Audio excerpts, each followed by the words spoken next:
Alright, so this is part two of the video. I apologize if I had actually technical difficulties the first time around with this, so hopefully this one works out a little bit better. I think I left you off here with revised durations for your schedule activities, and now I'm just showing you how to link them up.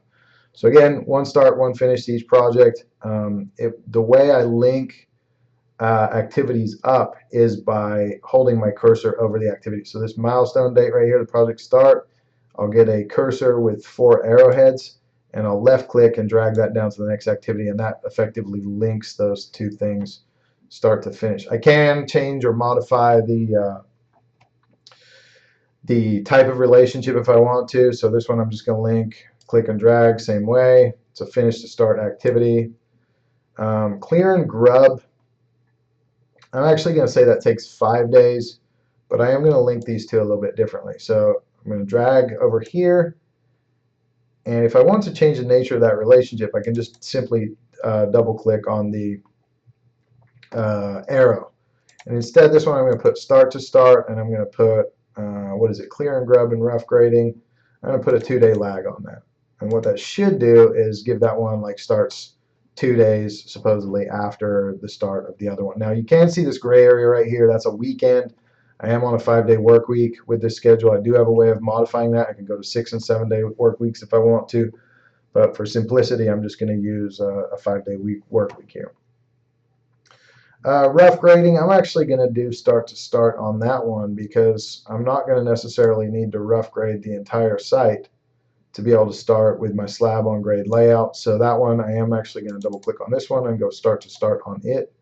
And this one, I'm just going to put a single day in there. And that should reflect immediately. So start to start, single day. After the slab on grade layout, I can install my rebar. After installing my rebar, I would schedule an inspection. Now you might want to think about why I've got a day here. For the rebar inspection, the reason is because of the difficulty with scheduling rebar inspections. So building inspector on larger projects might actually be resident building inspector, but for the most part, these are appointments that I have to schedule at least a couple days in advance. So I got my rebar inspection, and once I do that, I can place the slab on grade. I probably also should have put like a layer of polyvinyl underneath that slab right here, so when you do your schedules, you can work on that. I do have other activities in here. Now, I kind of want to show you guys how this works with respect to the critical and non-critical activities. So I am going to do something like that that's a little unusual out of this, is I'm going to link a couple of things that wouldn't normally be linked. So the project start, what is this right here? I'm going to say install the exterior walls. Actually, I'll do this a little bit later because after I place the slab on grade, I do need to put another example in here. I would normally ask this in a face-to-face class, like, can I place the exterior walls on top of wet concrete? And the answer is no, I can't. So I have to build in a lag into the schedule. A weekend's generally speaking not enough. So I'm actually going to put a 5-day lag in here, which will accommodate for the weekend and an additional 5 days. There should be 7 days between those two activities right there. And that will allow that concrete to set up such that I can install the exterior walls afterward. Okay.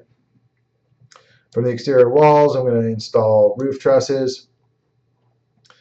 I do want to show you guys how this might work with respect to critical paths and non-critical activities. So I'm going to take this install stormwater control, and I'm going to link it to this one down here, which is roof sheathing. In the real world, that has nothing to do with anything. But I do want to show you how these things might work with respect to a critical path or critical versus non-critical activities. It very much depends on these relationships right here. I'm going to link both of these activities to this one right afterward. Where'd it go?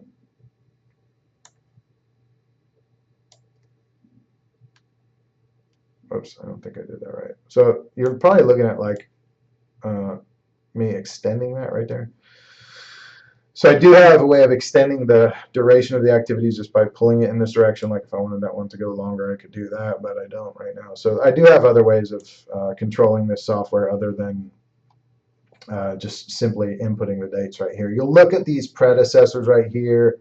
I've got my lags built in here so I can monitor those.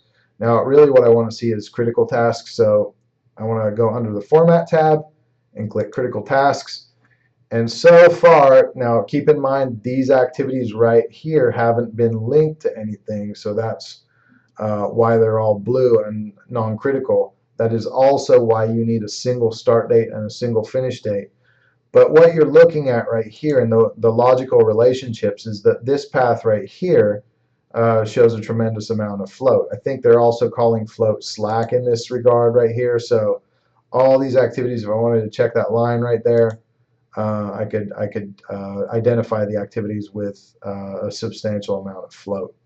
So really for this project, what you have to do is put your 50 activities in.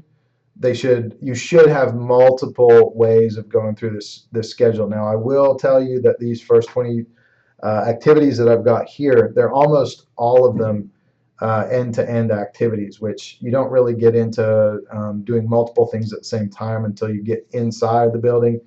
And from there, you could be stacking the HVAC, the plumbing, and the electrician all on top of each other, meaning that those trades of work could be operating at the same time. So whenever you can or have the opportunity, you have to look for activities that can be done at the same time.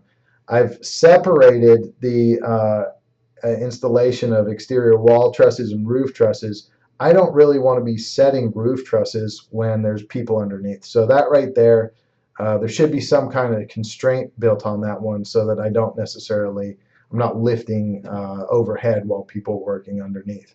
So I hope the tutorial was helpful. I think the only thing that might have been confusing is that I use this install roof sheathing as a go-between between the stormwater control and installing the roof trusses. Normally I wouldn't have sequenced it like that. I was just trying to illustrate how I differentiate between critical and non-critical activities.